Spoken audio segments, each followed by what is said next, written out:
Seuls les petits-enfants légitimes ont droit à une part de gâteau, a ricané mon père. Ma fille a baissé son assiette. Mon mari a regardé mes parents, puis notre enfant, et sans le moindre avertissement, il a tapé sur son verre, s'est levé, et a prononcé des mots qui ont fait pâlir toute l'assemblée. Nous étions à 15 minutes de ce qui aurait dû être un dîner de famille sans histoire quand mon père a lâché sa petite phrase. Juste après le service du rôti et alors que quelqu'un faisait une réflexion banale sur la sauce trop épaisse. Le genre de conversation où personne n'écoute vraiment, mais où tout le monde acquiesce. Juste pour maintenir la paix. Cette fausse paix. Ma fille était assise à côté d'eux. Moi, balançant ses jambes, une chaussure à moitié déchaussée.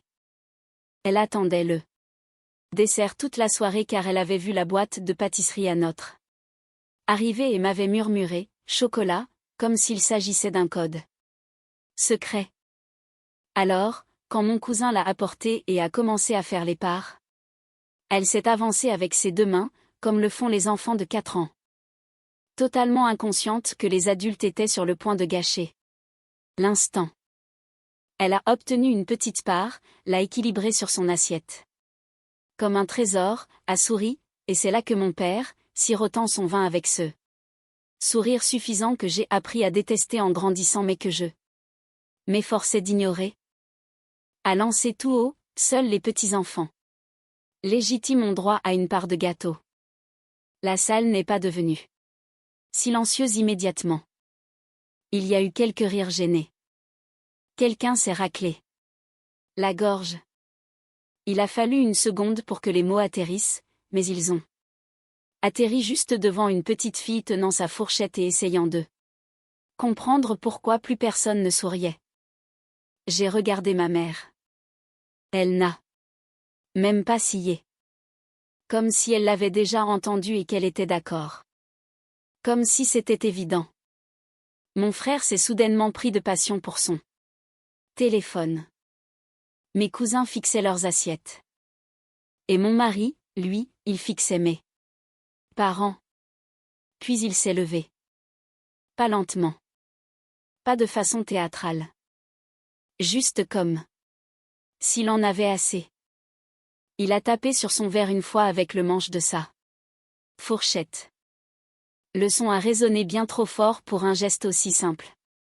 Et puis, il a dit, si vous ne considérez pas ma fille comme votre petite fille, alors vous ne faites plus partie des affaires de cette famille.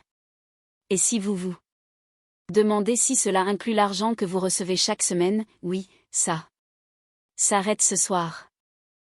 Je n'ai pas bougé. Je n'ai pas respiré. Ma mère a levé les yeux comme pour protester, mais il l'a coupée avant qu'elle ne puisse ouvrir la bouche. Je ne vais pas rester ici à vous regarder humilier une enfant. Vous jouez la comédie depuis assez longtemps. Vous ne l'aimez pas. Vous l'avez clairement fait savoir. Donc, vous ne bénéficierez plus de notre soutien. Puis, il s'est rassis, s'est servi un verre d'eau, calme comme jamais. Et pour la première fois de ma vie, mon père n'avait rien à dire. J'aimerais pouvoir dire que ce moment fut libérateur ou puissant, mais c'était surtout comme si quelque chose s'était brisé. Quelque chose que je tentais de rafistoler avec du ruban adhésif depuis des années. J'avais trouvé des excuses pour eux, je les avais défendus devant mon mari, lui disant qu'il finirait par changer. Mais il ne le ferait jamais. Ils n'ont jamais vu ma fille comme la mienne. Il l'a remarqué à peine. Et pourquoi? La biologie? Quand j'ai épousé mon mari, ce n'était pas pour un fantasme. C'était parce que je l'aimais. Et que j'aimais cet enfant. Ce n'était pas compliqué jusqu'à ce que mes parents rendent les choses ainsi. Ce qu'ils ignoraient, c'était que les 700 € qu'ils recevaient chaque semaine ne provenaient pas d'un compte mystère. C'était de moi. Ou plus exactement, de mon mari via moi. Il n'y voyait aucun inconvénient. Il n'a jamais Poser de questions. Je lui disais qu'ils étaient en difficulté et il répondait. Simplement, fais ce que tu as à faire. Ils ne l'ont jamais remercié. Jamais. Ils n'ont reconnu ce geste. Ils l'attendaient simplement. Comme si on leur devait tout. Eh bien, désormais, ce n'était plus le cas. Après le dîner, j'ai installé ma fille à l'arrière de la voiture et je l'ai attachée. Elle était somnolente, ne comprenant pas vraiment ce qui venait de se passer. J'ai embrassé son front et je lui ai dit que j'étais fière d'elle. Arrivée à la maison, j'ai servi un verre de vin et je me suis assise dans le silence. Je savais que mon téléphone vibrerait. Qu'il y aurait des messages furieux. Des appels. Des accusations. Ils allaient dire que j'étais une ingrate. Que je les avais trahis. Que j'avais laissé mon mari me contrôler. Mais la vérité, c'était qu'il ne m'avait jamais respectée. Ni comme mère, ni comme épouse, ni comme personne. Et maintenant, ils allaient apprendre ce que signifie perdre la seule personne qui leur tendait une bouée de sauvetage. Les messages ont commencé avant même que nous nous garions dans notre allée. D'abord, l'indignation prévisible de ma mère, alors, maintenant c'est ton mari qui prend les décisions pour vous deux. Tu nous as laissé nous ridiculiser devant tout le monde. Puis un autre. Quelques minutes plus tard, tu penses vraiment que couper les ponts avec tes parents fait de toi une héroïne? Cela prouve juste à quel point tu es perdu. Mon père n'a pas perdu de temps non plus, tu nous dois bien plus que tu ne le penses. Et puis le vrai bijou, nous allons discuter bientôt. Juste toi et nous. Sans qu'il ne te souffle rien à l'oreille. J'ai regardé mon téléphone. Puis je l'ai posé face contre table dans la cuisine et je n'y ai plus touché d'eux. La soirée. Ma fille s'est endormie 10 minutes après notre retour. Elle n'avait aucune idée de ce que cela signifiait. Mais même à 4 ans, elle pouvait sentir que quelque chose n'allait pas. Mon mari n'a rien dit pendant qu'il la bordait. Quand il est redescendu, il nous a servi un verre et s'est assis à côté de moi dans le silence. Nous n'avions pas besoin d'en parler. La décision était prise. Ce que mes parents ne savaient pas, c'est que j'avais déjà arrêté le virement automatique avant même que le dessert ne soit terminé. Mes mains tremblaient sous la table pendant que je me connectais, annulant le transfert et fixant l'écran de confirmation comme s'il pouvait changer mes sentiments. Il ne le fit pas. J'ai pensé qu'il se calmerait après quelques jours. Peut-être réaliserait-il qu'ils étaient allés trop loin et s'excuserait-il. Ou moins ferait-il profil bas le temps de faire semblant. Mais non. Dès le lundi, ils ont changé de stratégie. Les emails ont commencé à pleuvoir. Ma mère a essayé l'approche douce d'abord. Objet, ne gâchons pas notre famille. Puis un autre, nous sommes quand même tes parents. Et cette ligne qui m'est restée en tête pendant des jours, tu n'es pas sa vraie mère. Tu ne devrais pas faire semblant de l'être. C'est là que quelque chose en moi a craqué. Mon père a enchaîné avec un mail plus long, plein de mots comme trahison, lignée et responsabilité. Il a fini avec une menace, bien qu'il ait essayé de l'enrober. Il a parlé de choses qui deviendraient difficiles si je ne réparais pas cela. J'ai bloqué leur numéro. Supprimé les emails. Mais pas avant de les avoir tous transférés à mon mari. Juste pour qu'il comprenne exactement à quoi nous avions affaire. 2 jours plus tard, j'ai reçu un message de l'accueil de son bureau. Ton père est venu et a demandé à parler à ton mari. Il a dit que c'était une affaire de famille urgente. La sécurité a dû l'escorter vers la sortie. Apparemment, il n'a pas crié ni bousculé personne. Il a juste fait un scandale en faisant comme s'il était chez lui, disant à la réceptionniste qu'il faisait partie de la famille. Quand elle a demandé quel était l'objet du rendez-vous, il a dit, il saura. C'est à propos de l'argent. Mon mari m'a envoyé un seul message après ça, il ne remettra plus jamais les pieds près de mon immeuble. Je l'ai déjà dit à la sécurité. Ce soir-là, je me suis assise seule dans le jardin et j'ai pensé à la version 2.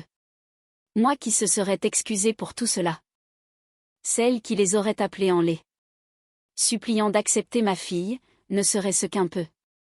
Mais cette version de moi avait disparu depuis longtemps. Il n'avait pas seulement insulté mon enfant. Il l'avait humiliée. Une enfant de 4 ans.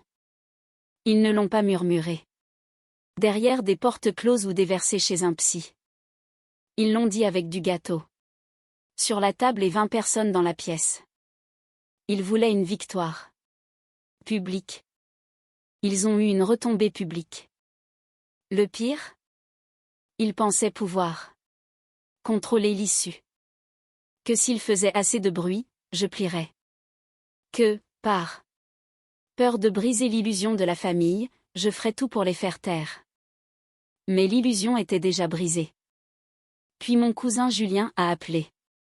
Il semblait hésitant, comme s'il ne voulait pas être impliqué, mais ne pouvait rester à l'écart. Il a dit, écoute, je pense que tu devrais savoir.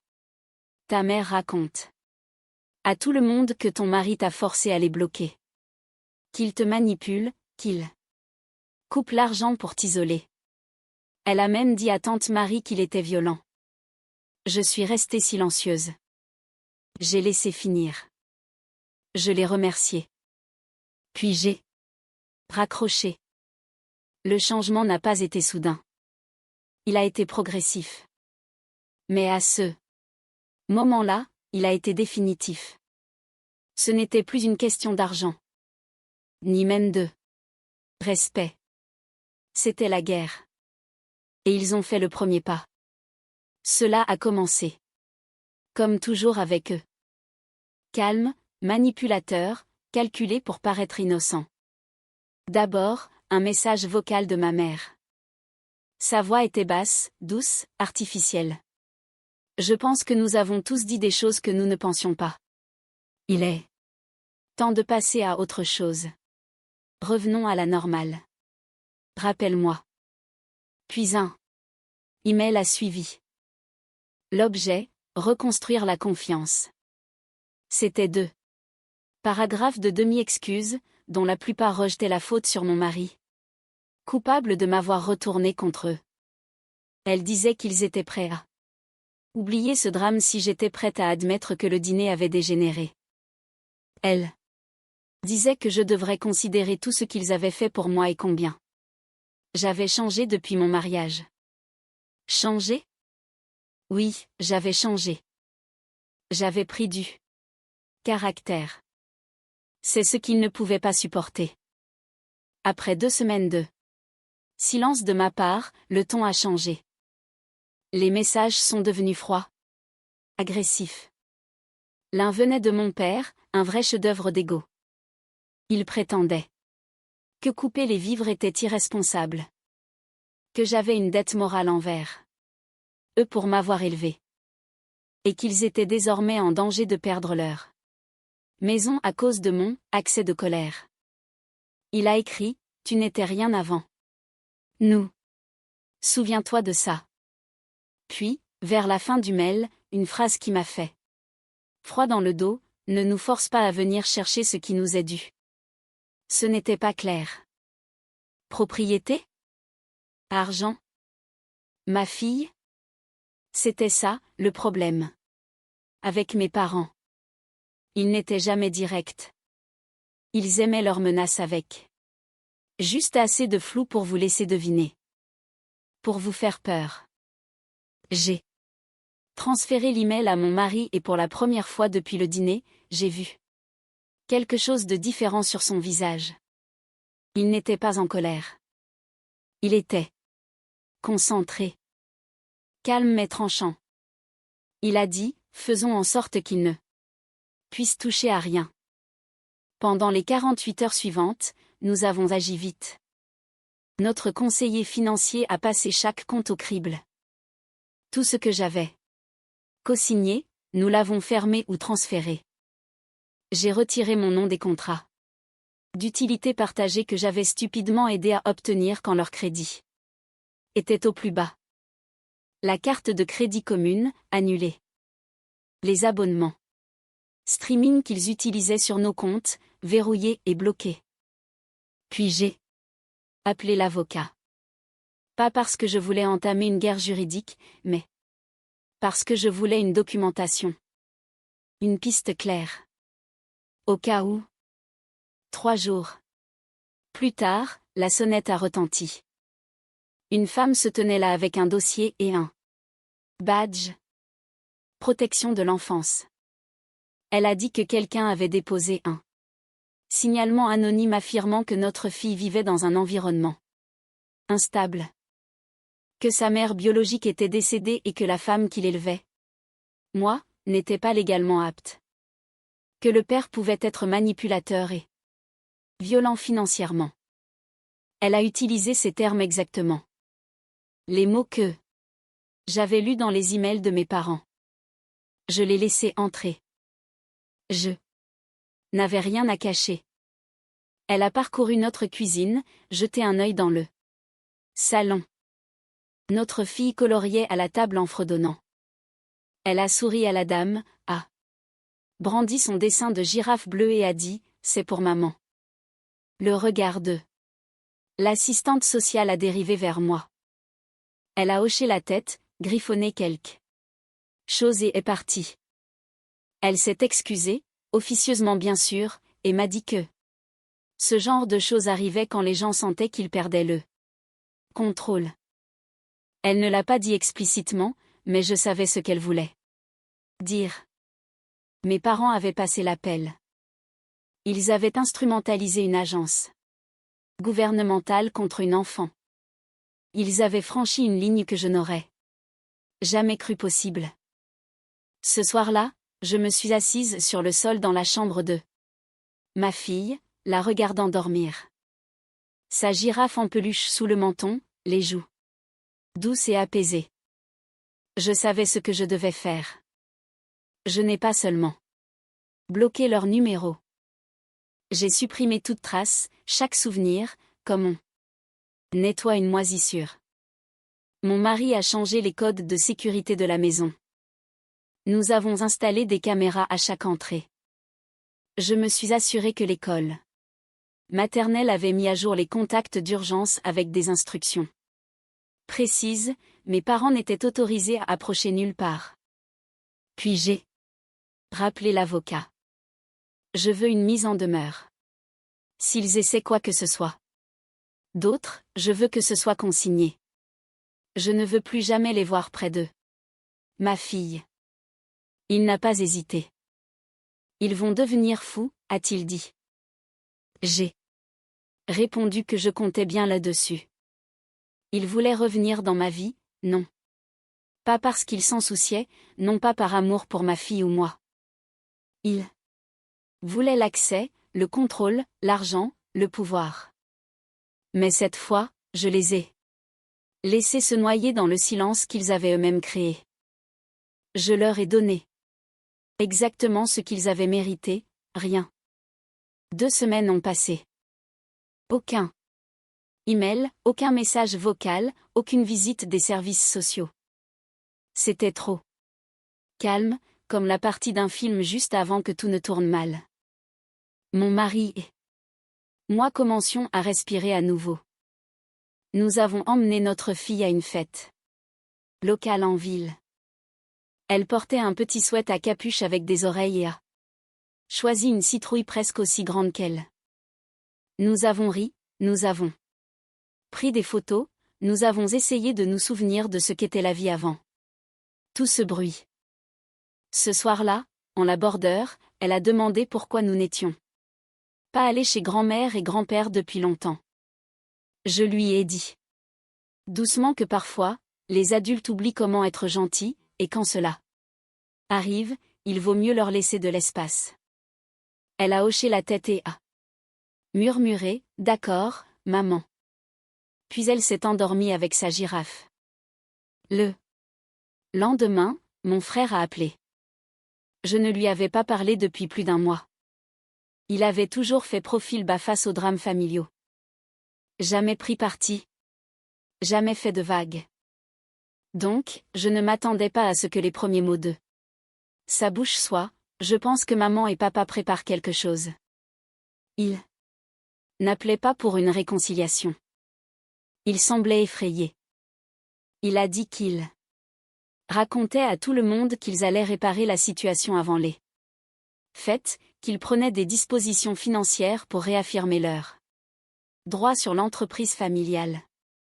Il a dit avoir surpris mon père parlant à un avocat sur haut-parleur, évoquant la légitimité biologique et des leviers juridiques.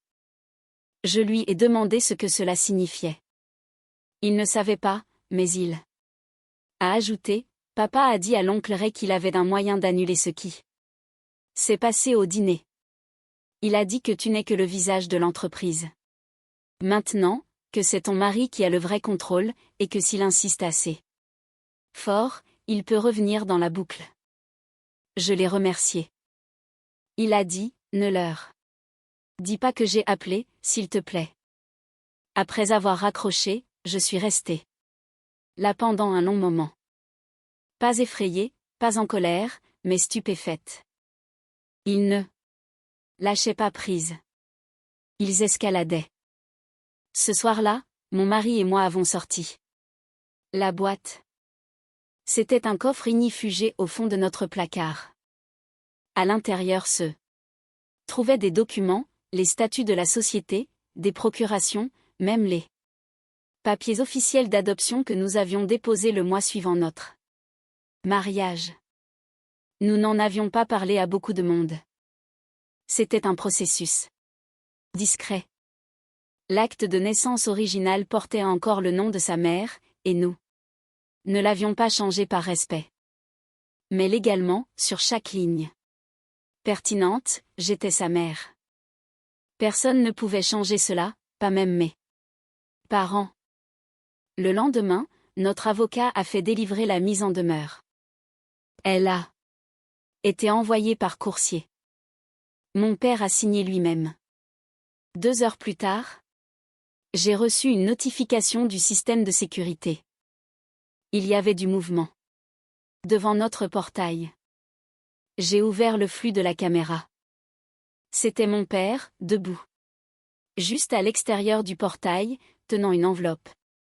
Il n'a rien dit. Il n'a pas appuyé sur la sonnette. Il a juste déposé l'enveloppe sur le pilier et est parti. À l'intérieur, une lettre, tapée à la machine, formelle et écœurante. Il affirmait que ma fille n'était pas mon vrai enfant et n'avait donc aucun lien légal avec le nom de famille. Il disait que mon mari m'avait manipulé dans une position de complaisance, et que ma propre lignée était désormais en danger. Il a conclu par cette ligne, « Nous sommes prêts à contester la légitimité de votre rôle de mère si vous nous y forcez. » C'est à ce moment-là que j'ai décidé qu'ils étaient finis, complètement, pour toujours. Mais je n'ai pas fait que les bloquer. Je n'ai pas seulement rempli plus de paperasse. J'ai été plus loin. Mon mari et moi avons organisé une réunion avec le conseil d'administration de l'entreprise familiale, une société que mes parents avaient aidé à lancer des décennies auparavant, mais que nous contrôlions désormais entièrement. Mon père y était techniquement encore listé comme « fondateur honoraire », un titre vide de sens sans aucune participation réelle. Cet après-midi-là, nous avons supprimé ce titre de façon permanente, légale, publique, et par un vote unanime. Nous avons changé les serrures de l'immeuble de bureau, fait rédiger une déclaration pour les employés clarifiant la séparation, et puis nous avons fait un dernier changement. Nous avons renommé l'entreprise. Nous l'avons nommée d'après notre fille. Son deuxième prénom, en fait. Calme, élégant, puissant. Le nom était imprimé sur la porte en moins d'une semaine. La première fois que mon père l'a vu, il est revenu, cette fois au bureau. Mais il n'a pas dépassé le hall, et cette fois il n'a pas été escorté. Il a été ignoré. Personne ne l'a même reconnu, car il n'était plus personne désormais. Après avoir renommé la société, il y a eu une accalmie, comme l'œil du cyclone. Je savais que cela ne durerait pas. Le silence ne ressemblait pas à une reddition. C'était une stratégie. Une semaine a passé, peut-être 9 jours, avant que les choses ne dérapent à nouveau. Tranquillement au début, des emails de fournisseurs demandant s'il avait eu un changement de direction. L'un disait même qu'il avait reçu un appel de quelqu'un se faisant passer pour le fondateur, les prévenant que l'entreprise était en litige et de ne pas signer de nouveaux accords sans sa signature. Nous savions exactement qui c'était.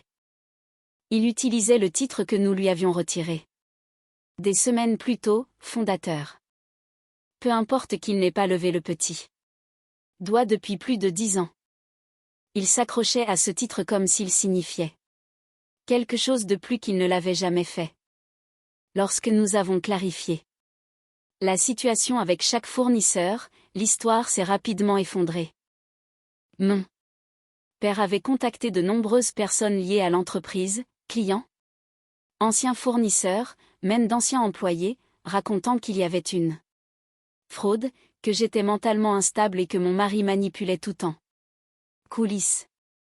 C'était de l'assassinat de caractère, pur et simple.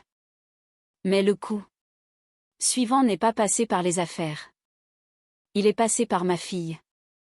Un matin, alors que j'allais l'emmener à la crèche, la directrice a appelé. Elle a dit que 2 personnes s'étaient présentées pour récupérer ma fille, un homme et une femme, disant qu'ils étaient ses grands-parents et que j'avais donné mon autorisation. Heureusement, ils n'étaient pas sur la liste des personnes autorisées et ont été immédiatement refoulés. Mais la directrice semblait secouée. Elle n'était même pas ici aujourd'hui, a-t-elle dit.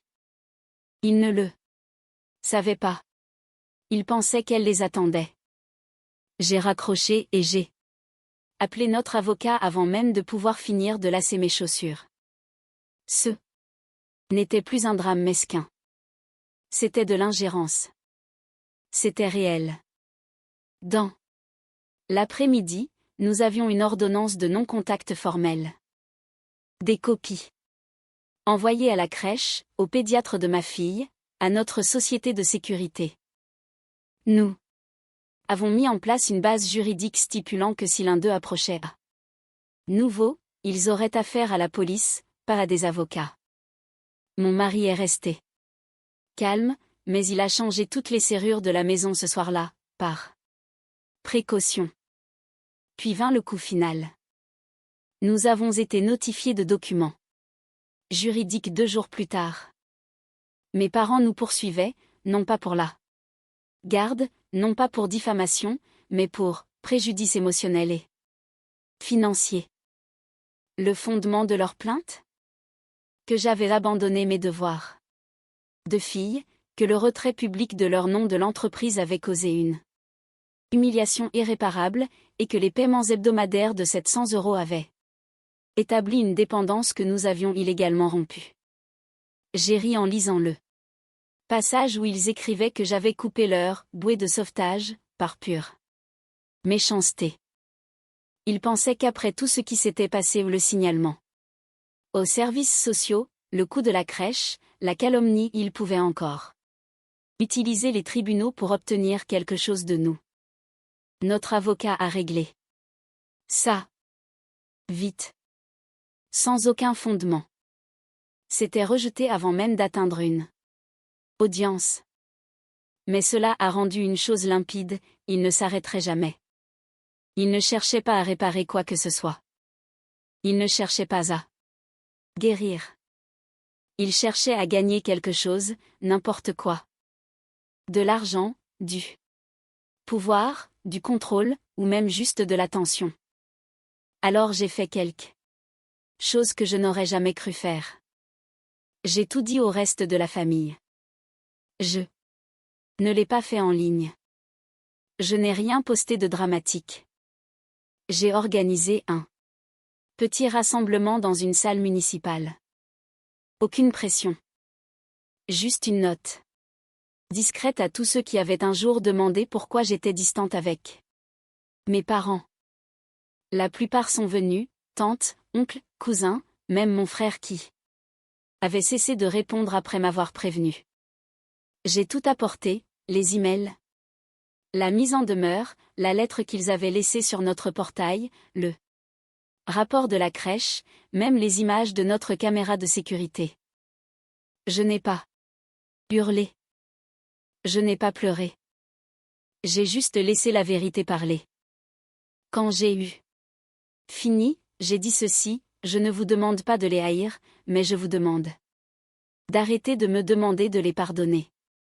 J'en ai fini. Ma fille n'est pas un pion. Mon mariage n'est pas négociable, et ma paix n'est pas un cadeau qu'ils peuvent emprunter. Je suis partie avant que quiconque ne puisse répondre. Plus tard dans la nuit, mon frère m'a envoyé un texto, 2 mots, enfin temps. Le lendemain matin, je me suis réveillée avec 5 appels manqués de ma mère. Je n'ai pas écouté les messages. Je les ai supprimés avant qu'ils ne finissent de se télécharger. Puis j'ai bloqué chaque numéro qu'ils avaient jamais utilisé. Je ne me sentais pas fière. Je ne me sentais pas triomphante, mais je me sentais propre. Et pour la première fois depuis des années, je n'ai pas regardé par-dessus mon épaule. Cela fait 4 mois maintenant. 4 mois que j'ai bloqué leur numéro, coupé la dernière corde qui me reliait à des gens qui ne savaient que prendre. 4 mois de silence, de paix et de reconstruction. Je ne vais pas prétendre que tout est parfait. Parfois, dans les moments de calme, je pense encore à eux. Pas avec nostalgie, ni même avec amour, juste un vide étrange, comme ce que l'on ressent en réalisant qu'un endroit que l'on avait l'habitude de visiter n'existe plus.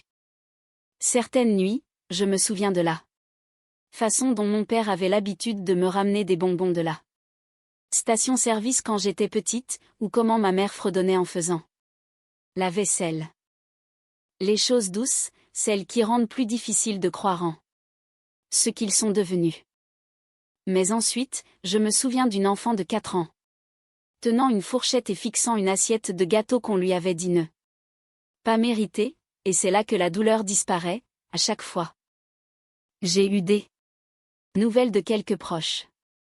Mon frère me tient toujours au courant. Prudemment.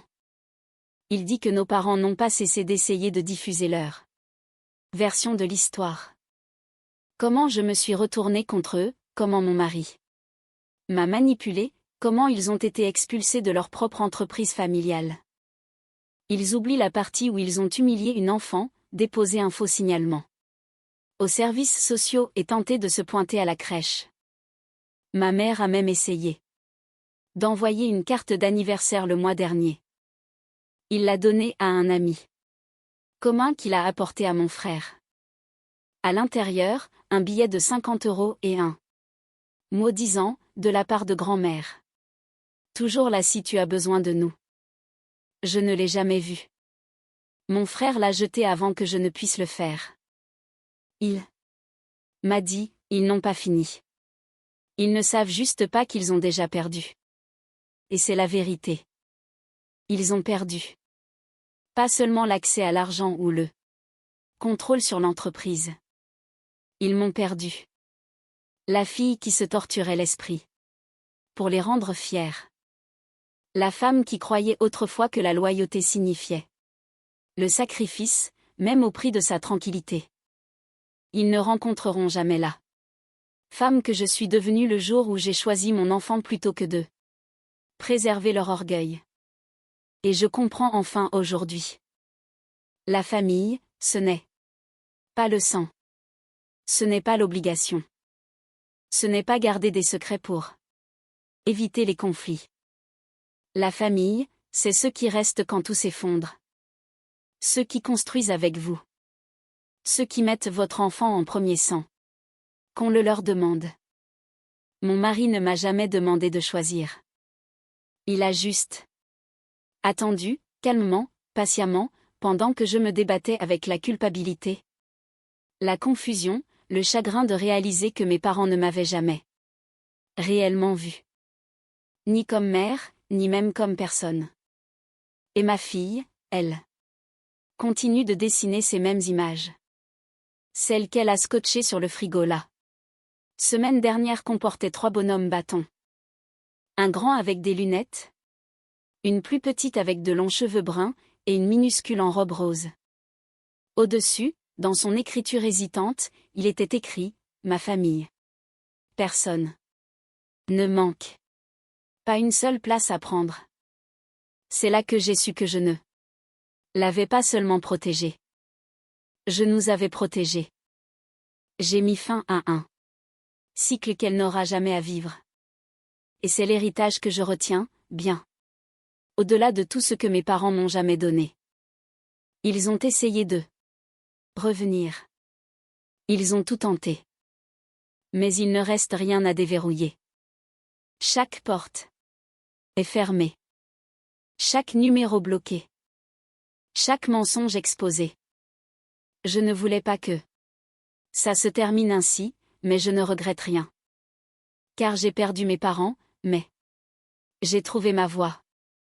J'ai trouvé ma paix. J'ai trouvé la vie que je veux pour ma fille. Et c'est quelque chose pour lequel je ne m'excuserai jamais.